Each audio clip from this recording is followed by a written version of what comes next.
আসসালামু আলাইকুম। আমি এখন আছি জাফলং। সেখানে বর্তমানে দাঁড়িয়ে আছি জাফলং। এই জায়গাটা অনেক সুন্দর। বৃষ্টির দিন জাফলংয়ের সম্পূর্ণ প্রাকৃতিক দৃশ্যটি, জাফলংয়ের এই মনোরম দৃশ্যটি একমাত্র বৃষ্টির দিনেই খুব ভালোভাবে উপভোগ করা যায়। আর আমার সামনে আকাশে অনেক মেঘ ঘুরে আসছে।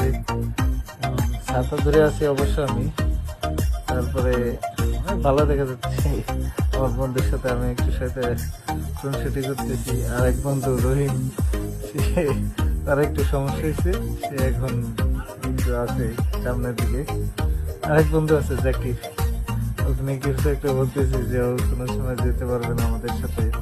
এত সুন্দর সুন্দর সময় ওকে আমরা অনেক মিস করি। ওকে সবসময় আমাদের কাছে চাই কিন্তু পাই না। ও সবসময়